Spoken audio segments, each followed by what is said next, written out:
आज का टॉपिक है sport the keywords, feel the words. होता क्या है, मैंने उस दिन भी बताया था, टेंस जो होते हैं ना, वो दो टाइप से अपने यूज करते हैं। एक जैसे एग्जाम ओरिएंटेड यूज करते हैं, 10th स्टैंडर्ड में यूज करते हैं, कॉम्पिटिशन्स में भी एग्जाम ओरिएंटेड यूज करते हैं। एग्जाम ओरिएंटेड में क्या होता है कि एक सेंटेंस दे देगा और उसका जो वर्ब पोर्शन है वो ब्लैंक छोड़ देगा वहां पे, और आपको क्रिया की फर्स्ट फॉर्म जो है वो ब्रैकेट में दे देगा, और ऊपर क्वेश्चन दिया होगा कि fill in the blank correct form of the verb. और उस सेंटेंस में कुछ ऐसी आइडेंटिफिकेशन होती है, कुछ हिडन ऐसी इंफॉर्मेशन होती है या ऐसे कीवर्ड्स होते हैं जिनको आइडेंटिफाई करके हम सही क्रिया का रूप भर सकते हैं। तो आपके 10th स्टैंडर्ड में भी कुछ वैसा ही है और कॉम्पिटिटिव एग्जाम में भी कुछ वैसा ही होता है। जो दूसरा तरीका है, दूसरा मेथड है, जिसमें से हम एक भाषा का ट्रांसलेशंस बनाते हैं। जैसे हम अपने हिंदी भाषी लोग हैं, अपनी मदर टंग हिंदी लैंग्वेज है, तो अपने को हिंदी भाषा को इंग्लिश में ट्रांसलेशन करने के लिए टेंस की और टेंस से रिलेटेड जितने भी ग्रामेटिकल पोर्शंस है उनकी आवश्यकता पड़ती है, मेनली टेंस की आवश्यकता पड़ती है।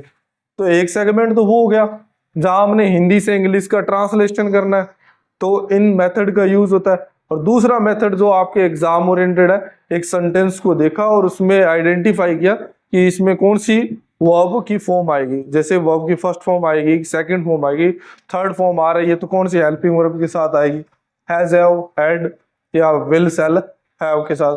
फोर्थ फॉर्म आ रही है V1 प्लस ING, तो कॉन्टिन्यूस वाले पोर्शन में आ रही है या परफेक्ट कॉन्टिन्यूस वाले पोर्शन में आ रही है। तो टॉपिक आज का हमारा है स्पोर्ट द कीवर्ड्स। हमने वो आइडेंटिफाई करने, वो स्पोर्ट करने सेंटेंस में कीवर्ड्स, और फील द वर्ड्स, और अपने को फील द वर्ड्स या you can say feel the verbs, और उसके अंदर हमने वर्ब्स का जो क्रियाओं का जो सही रूप है वो फिलअप करना है। पहला एग्जांपल्स बता देता हूं मैं आपको कि भी कोई भी सेंटेंस हो और सेंटेंस में ब्लैंक से पहले मॉडल दिया हो, जो 13 मॉडल होते हैं, कोई सा भी मॉडल इन 13 मॉडल में से, और मॉडल के जस्ट बाद ब्लैंक हो, तो ऑलवेज उसमें वर्ब की फर्स्ट फॉर्म आती है। या मॉडल दिया हो, मॉडल के बाद ब्लैंक हो, तो ब्लैंक में हमेशा वर्ब की फर्स्ट फॉर्म आती है। एक दूसरी बात, ब्रैकेट में जो वर्ब दे रखी होती है वो वर्ब की फर्स्ट फॉर्म होती है, जिसको अपने base form of the verb बोलते हैं, जो प्लूरल फॉर्म में होती है। समझ में आ रहा है ना आपके? तो यहाँ पे हमेशा अपने वर्ब की फर्स्ट फॉर्म होते हैं। अगर उसी मॉडल के साथ बी ऐड कर दे वो, तो आपको हमेशा वर्ब की थर्ड फॉर्म फिर करनी। जैसे कि आपने सिंथेसिस पार्ट में देखा था, बी लगते ही मॉडल का हम पैसिव कंस्ट्रक्शंस तैयार कर रहे हैं, और अगर विदाउट बी है तो अपने वर्ब की फर्स्ट फॉर्म भरेंगे। जैसे for examples, I am waiting for,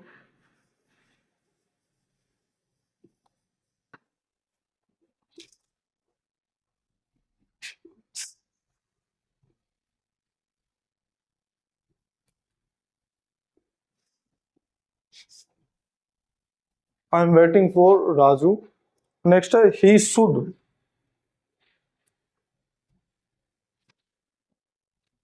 should और उस देन ब्लैंक, और ब्रैकेट में वर्ब दे रखी है कम। क्या करोगे आपने? स्पोर्ट क्या किया, कीवर्ड मॉडल है, और मॉडल के बाद हमेशा ऑलवेज क्या आती है, वर्ब की फर्स्ट फॉर्म, और ब्रैकेट में जो देर की होती है वो भी क्या होती है, वर्ब की फर्स्ट फॉर्म। समझ में आ गया? नेक्स्ट जो है इंपेरेटिव सेंटेंस के बारे में, ये रूल नंबर फर्स्ट हो गया, याद रखना। मॉडल के बाद जब भी आपसे ब्लैंक में वर्ब फिलअप करवाए तो वर्ब की फर्स्ट फॉर्म आएगी। मॉडल के बाद अगर बी दे रखा हो तो हमेशा कौन सी फॉर्म आएगी, थर्ड फॉर्म आएगी। दूसरा कंसेप्ट अपना इंपेरेटिव सेंटेंस के बारे में।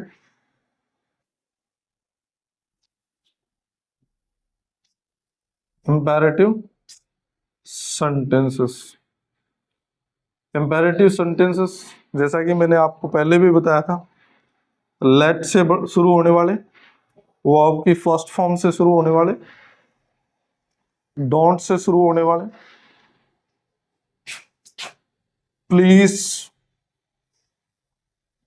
ये ऑब्लिक है, काइंडली से शुरू होने वाले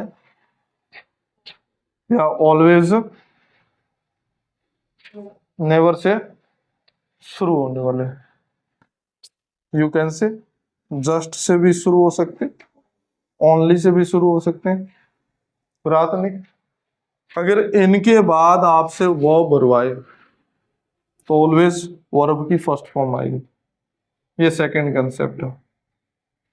इंपेरेटिव सेंटेंस में लेट के बाद, डोंट के बाद, प्लीज, काइंडली, ऑलवेज, नेवर या वर्ब की फर्स्ट फॉर्म का मतलब वाक्य की शुरुआत में, सेंटेंस के शुरुआत में, बिगिनिंग ऑफ द सेंटेंस आपसे वर्ब फिलअप करवाए तो हमेशा वर्ब की फर्स्ट फॉर्म आएगी।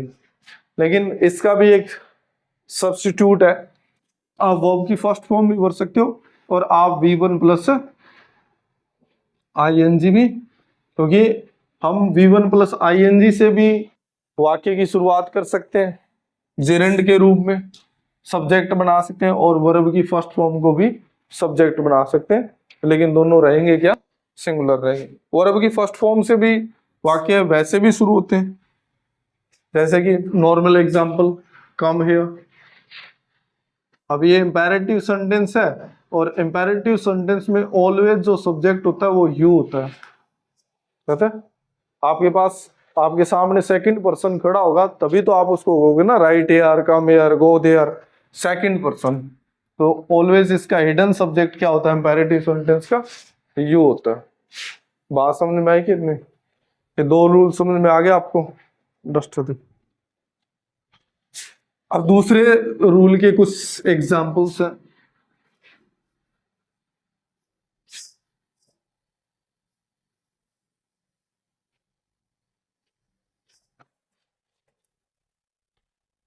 इसमें क्या है कि कुछ एडवर्ब्स हैं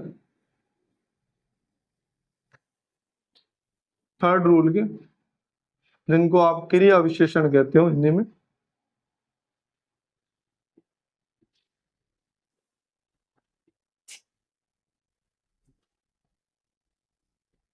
ऐसे कहते हो विशेषण, ऐसे कहते हो क्रिया विशेषण कहते हो। जैसे कि फर्स्ट वर्ड हो गया always, never, seldom, always,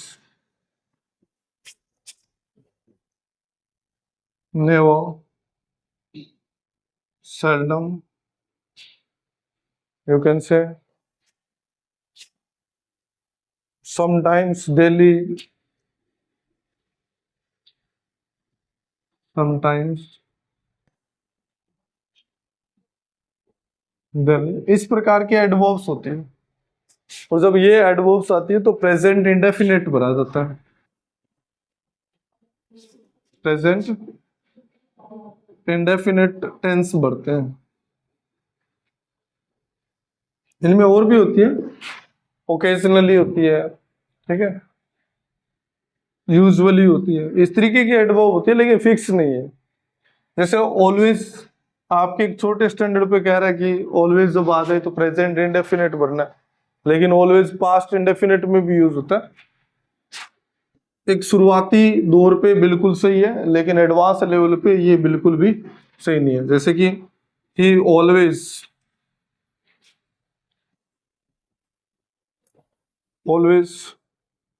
road a story, उसने हमेशा एक कहानी लिखी। तो पास्ट टेंस में चला गया ना, और ही ऑलवेज रोट ए स्टोरी, तो उसने हमेशा एक कहानी लिखी। कोई खास है आइडेंटिफिकेशन है नहीं, लेकिन आपके 10th स्टैंडर्ड में और स्कूली लेवल पर ये दे रखा होता है कि इस तरह की एडवर्ब्स आप यूज करते हो तो उसमें प्रेजेंट इंडेफिनिट टेंस भरा जाता है, लेकिन एडवांस लेवल पे इन एडवर्ब्स को आप कहीं भी लेकर जा सकते हो। इसके बाद सेकंड, थर्ड एग्जाम्पल हो गया। अब फोर्थ एग्जाम्पल्स की बात करते हैं, और फोर्थ एग्जाम्पल्स जो है वो टोटल रहेंगे पास्ट इंडेफिनिट के बारे में।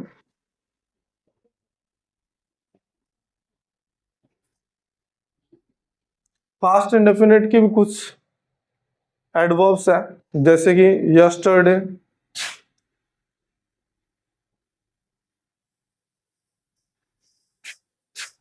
एगो, last week, last month, last year, last day, last night, last our,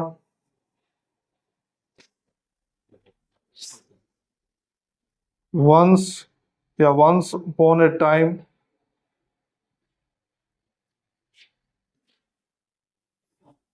इस तरह की जो एडवर्ब्स होगी वो पास्ट इंडेफिनिट में होगी। और भी होती है इनके अलावा, क्या इनके साथ ईयर लगाओ पास्ट का, पास्ट के कोई भी ईयर मेंशन किया हो, जैसे कि इन 1947 for example, India dash blank में दे दिया आपको गेट फ्रीडम इन 1947। अभी आपको कह रहा है कि fill in the blank correct form of the verb, तो इन के साथ अगर पास्ट का टाइम आ जाए तो वो पास्ट इंडेफिनिट में होता है। इसने पास्ट इंडेफिनिट बता दिया और गेट की सेकंड फॉर्म होती है गॉट, और पूरा सेंटेंस इस प्रकार फ्रेम हुआ कि इंडिया गॉट फ्रीडम इन 1947। इसके और भी एग्जांपल्स कर लेते हैं।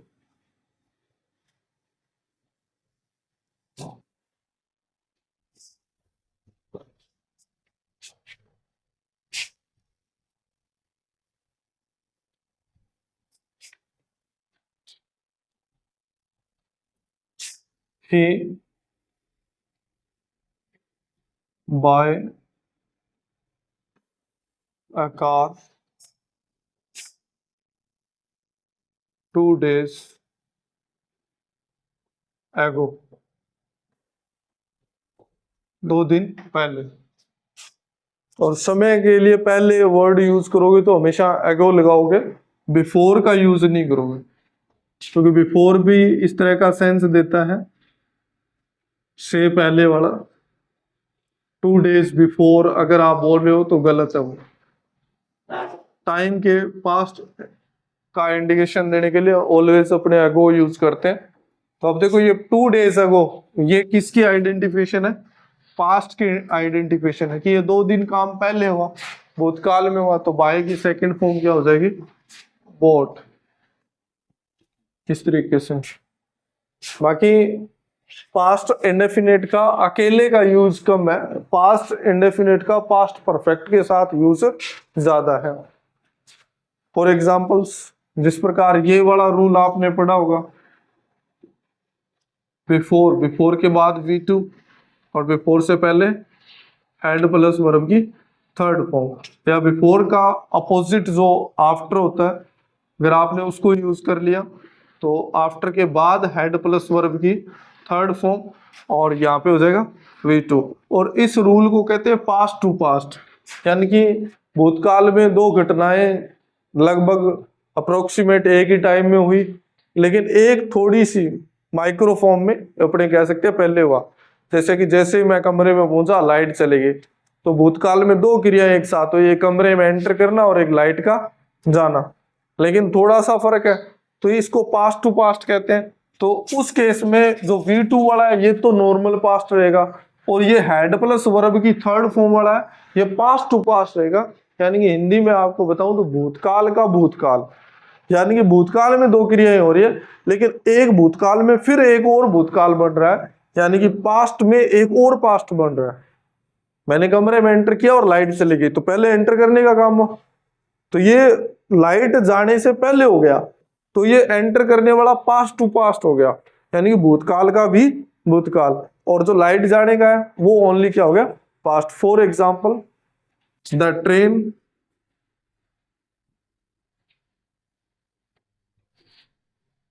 Blank before I reach the station, before I reached the station, ये एग्जाम्पल है। और आपने वर्ब भरनी है लिव, लिव का अर्थ छोड़ देना, डिपार्स करना, प्रस्थान करना। अब ये कोई पर्सन है और उसने रेलवे स्टेशन पे जाने का काम किया पास्ट में, आई रीच रेलवे स्टेशन, मैं रेलवे स्टेशन पहुंचा, लेकिन उसने ये काम तो किया, लेकिन इससे पहले एक काम और हो गया कि इसके पहुंचने से पहले ट्रेन जा चुकी थी। तो पास्ट में दो काम हो गए, एक तो उसका रेलवे स्टेशन पहुंचना और एक उसके रेलवे स्टेशन पहुंचने से पहले ट्रेन का चले जाना। तो यहाँ पे हैड प्लस लिव की थर्ड फॉर्म अपने मेंशन करेंगे। तो ये रूल है, ये इस कॉम्बिनेशन में ज्यादा यूज होता है और इसमें ही इसकी ज्यादा यूटिलिटी है, उपयोगिता इसमें ज्यादा है। देखो 3 टेंस है अपने, टेंस में 3 ऐसे टेंस है जो काम को परफेक्ट दिखाते हैं। एक होता है प्रेजेंट, दूसरा होता है पास्ट, और पास्ट में एक इंडेफिनेट हो गया और दूसरा परफेक्ट हो गया, और प्रेजेंट में भी कौन सा हो गया, परफेक्ट। आपके मन में ये सवाल तो आया होगा कि 3 ऐसे टेंस है जो काम को कंप्लीट दिखाते हैं। प्रेजेंट परफेक्ट में क्या होता है, काम कंप्लीट हो गया उसी को बोलते हैं। पास्ट इंडेफिनिट में क्या है, काम कंप्लीट हो गया उसी को बोलते हैं। और पास्ट परफेक्ट में क्या बोलते हैं, जो काम कंप्लीट हो गया उसी को बोलते हैं। लेकिन तीनों दिखा तो रहे, लेकिन ये जो पास्ट इंडेफिनिट और पास्ट परफेक्ट है वो इस कॉम्बिनेशन में ज्यादा यूज किए जाते हैं। एक तो वैन वाले कॉम्बिनेशन में यूज होता है। वैन वाले कॉम्बिनेशन में क्या होता है, वैन और वाइल वाले कॉम्बिनेशन में एक साइड V2 आएगा, और अगर क्रिया आपकी वर्ब आपकी लॉन्ग टर्म है तो लॉन्ग ड्यूरेशन वाली है तो वो वर्ग के साथ V1 प्लस ING फॉर्म में आएगा। तो एक तो वैन और वाइल के साथ इस तरह का पेयर बनाता है, पास्ट इंडेफिनिट पास्ट कॉन्टिन्यूस के साथ, ठीक है। Most of the time past indefinite ही रह जाता है दोनों साइड, और कई बार दोनों साइड पास्ट कॉन्टिन्यूस भी रह जाते हैं, लेकिन पेयर यहां बना रहा है। दूसरा बिफोर और आफ्टर के सेंस में हेड प्लस V3 के साथ पेयर बनाता है। चीजें पास्ट में होगी, सिंपली अपने टाइम से रिलेटेड चीजें बता रहे हैं कि ये 2 काम पास्ट में हुए थे एक साथ, इस तरीके से। अब प्रेजेंट परफेक्ट का किसके यूज होता है, प्रेजेंट परफेक्ट का यूज उन चीजों को बताने के लिए होता है जो पास्ट में कंप्लीट हुई है लेकिन उनका प्रभाव अभी तक हमारे साथ बना हुआ है। जैसे किसी ने 8th क्लास पास किया, किसी ने 10th क्लास पास किया, ठीक है, तो 10th क्लास पास कर चुके हो, उसका प्रभाव है ना, अभी प्रभाव है, तभी तो 11th और 12th में पहुंचे हो। 8th पास किया और फिर 10th में पहुंचे तो उसका प्रभाव, अचीवमेंट आप सीधे शब्दों में याद रख सकते हो, जीवन की कोई भी उपलब्धि हासिल की आपने, उपलब्धि तो हासिल कर ली आपने, प्राप्त कर ली, लेकिन उसको बताने के लिए ऑलवेज आप प्रेजेंट परफेक्ट का यूज करोगे। अगर आपसे कोई पूछे कि आपने 10th पास कर ली, तो आप अगर बताओगे ना 10th पास कर ले, तो इसके लिए जो टेंस सेलेक्ट करोगे वो प्रेजेंट परफेक्ट ही होगा कि I have passed by 10th class, और फिर उसके बाद टाइम, ठीक है, जो भी मतलब इन लगाकर आप उस टाइम को प्रदर्शित करो, क्योंकि वो आपके जीवन की क्या है, एक उपलब्धि है, और जीवन की उपलब्धि को बताने के लिए प्रेजेंट परफेक्ट टेंस का यूज होता है।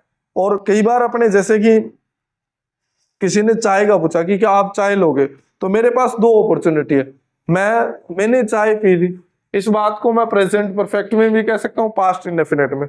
लेकिन अगर अच्छा नॉलेज है तो अगर मुझे दोबारा चाय की जरूरत है तो मैं बोलूंगा उसको पास्ट इंडेफिनिट में। पास्ट इंडेफिनिट में बोलते ही मेरे कहने का तात्पर्य हो जाएगा कि पहले जो मैंने चाय पी थी उसका प्रभाव खत्म हो गया, बॉडी को दोबारा नीड है। अगर मैं प्रेजेंट परफेक्ट में वही बात बोल रहा हूं कि I have taken T, I have taken T, इसका मतलब मैंने जो पहले चाय पी थी उसका प्रभाव अभी भी बॉडी पे है और अभी मुझे कोई चाय पीने की अलग से आवश्यकता नहीं है। अगर मैं ऐसे बोल रहा हूं कि आई टुक टी, तो इसका मतलब मैंने जो चाय पी थी उसका असर खत्म हो गया और मुझे दोबारा चाहिए।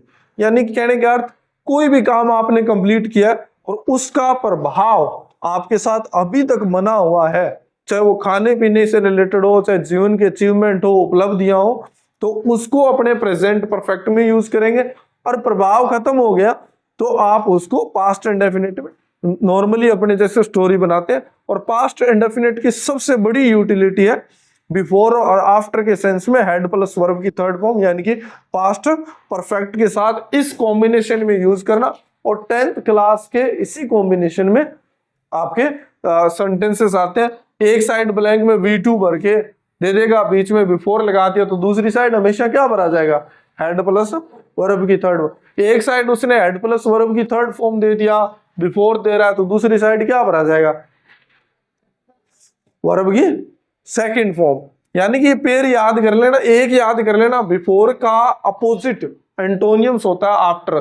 तो जो अगर ये इसका अपोजिट है तो इसके दोनों साइड जो पेयर बनना है उसको भी आप क्या कर दोगे, उल्टा कर दोगे। आफ्टर लगाओगे तो V2 पहले पहुंच जाएगा, हेड प्लस वर्ब की थर्ड फॉर्म बाद में पहुंच जाएगा। कई बार क्या होता है कि इसके अंदर इस तरीके से भी चीजों को फ्रेम कर देता है वो। जैसे मैंने अभी बताया आपको, बिफोर से पहले क्या, हेड प्लस वर्ब की थर्ड फॉर्म, बाद में क्या बताया, V2। आफ्टर इसको उल्टा कर दो, V2 यहाँ पे और हेड प्लस वर्ब की थर्ड फॉर्म यहाँ पर। अब कई बार क्या करता है, बिफोर और आफ्टर को सेंटेंस के शुरुआत में दे देता है। बिफोर को यहाँ रख दिया तो बिफोर को शुरुआत में रख दिया, आफ्टर को शुरुआत में रख दिया, तो क्या करेंगे, बिफोर के जस्ट बाद क्या आ रहा है, V2। जाहिर सी बात है अगर यहाँ ब्लैंक है और बिफोर शुरुआत में दे रखा है तो आगे क्या भरोगे, और आफ्टर के जस्ट बाद ब्लैंक दे रखा है और आफ्टर वाक्य की शुरुआत में है, बिगिनिंग ऑफ द सेंटेंस है, तो आप क्या भरोगे, हेड प्लस वर्ब की थर्ड फॉर्म। मान लो कि ये पेयर वो कंप्लीट कर दे और आगे आपको यहाँ पे ब्लैंक दे दे इस जगह, तो क्या करोगे, जो पीछे वाला है वो आगे आ जाएगा, ठीक है, रिवर्स हो जाएगा। अब बिफोर के पहले क्या है, हेड प्लस वर्ब की थर्ड फॉर्म, वो यहाँ पे आ जाएगा। और आफ्टर के पहले क्या है, V2 यहाँ वाला, वो यहाँ पे चला जाएगा। तो इस चीज का भी ध्यान रखना, ठीक है। अगला रूल है, रूल नंबर 5 जो है वो है इट इज टाइम के बारे में, इट इज हाई टाइम के बारे में। बहुत ही अच्छा रूल है, उसमें भी V2 भरा जाता है।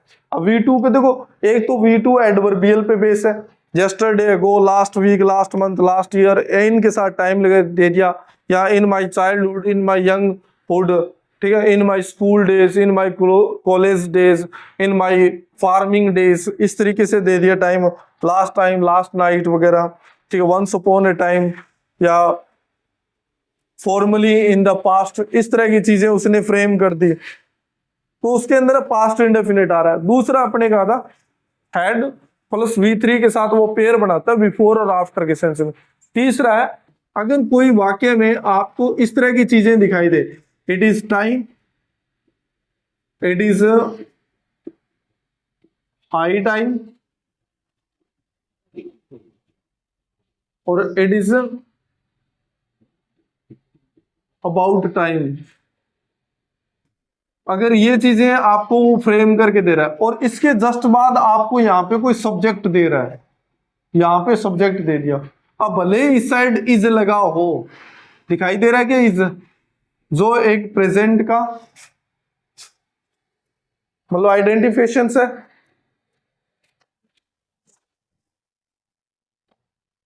तो यहाँ पे भले ही आपको प्रेजेंट इंडेफिनिट दे रखो, अगर ध्यान दे लो इट इज टाइम के दो चीजें हैं, इट इज टाइम के बाद अगर सब्जेक्ट नहीं आ रहा तो उसमें टेंस अलग होगा। It is time, it is high time, it is about time का अगर सेंटेंस फ्रेम किया हो और ये चीजें हो और उसके जस्ट बाद यहाँ पे इस जगह सब्जेक्ट दिया हो, तो आगे आने वाली वर्ब हमेशा V2 आएगी। इस बात का खास ध्यान रखना। जैसे फॉर एग्जाम्पल आप लिख सकते हो, it is high time, it is high time we blank, verb होगी आपकी स्टार्ट स्टडिंग।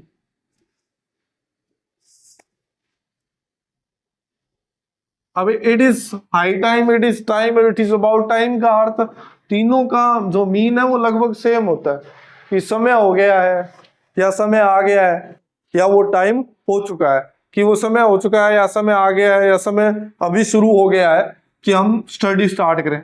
तो इट इज हाई टाइम और ये रहा आपका सब्जेक्ट। तो स्टार्ट वर्ब को आप सेकंड फॉर्म में चेंज कर दोगे और यहाँ पे वर्ब आएगी स्टार्टेड। समझ में आ गई बात इतनी। अब इसके बाद चलते हैं इट इज। सीधा अगर इट इज टाइम दे रखा हो,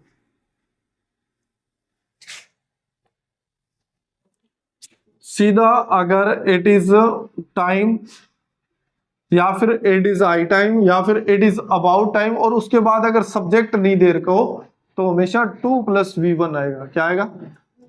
2+V1 आएगा। इस बात का भी आप ध्यान रखना। फॉर एग्जाम्पल आप एग्जाम्पल लिख सकते हो, it is time to start, time, it is time, it is high time, it is about time to start, to start the match. किस समय हो गया है कि मैच शुरू करें। याद रखना इट इज टाइम के बाद, इट इज आई टाइम के बाद, इट इज अबाउट टाइम के बाद अगर सब्जेक्ट आए, अगर सब्जेक्ट आए तो V2, अगर सब्जेक्ट नहीं आए तो 2+V1, 2+V1 सीधा यहाँ पे भरवाए। तो कई बार 2 लगा के दे देता है, तो 2 लगा दिया तो फिर तो और भी आसान हो जाएगा क्यों 2 के साथ V1 आता है। नहीं भी देता तो सीधा ब्लैंक है, तो 2+V1 आपको फिलअप करना होगा। कई बार क्या होता है इसमें थोड़ा सा कंसेप्ट और चेंज कर देता है, यहाँ पे एक 4 लगा के एक ऑब्जेक्ट ऐड कर देता है। It is time, it is high time और इट इज अबाउट टाइम के बाद 4 लगा के इस जगह एक ऑब्जेक्ट मेंशन कर देगा। तो इस केस में भी 2+V1 आएगा। इस केस में भी क्या आएगा? 2+V1 ब्लैंक में आपको फिलअप करना होगा इस जगह। ठीक है। और इसके बाद एक हेड बैटर का कंसेप्ट है, उसमें भी most of the time confuse हो जाते हैं कि सब्जेक्ट लगा दिया और उसके बाद हेड प्लस बैटर लगा दिया।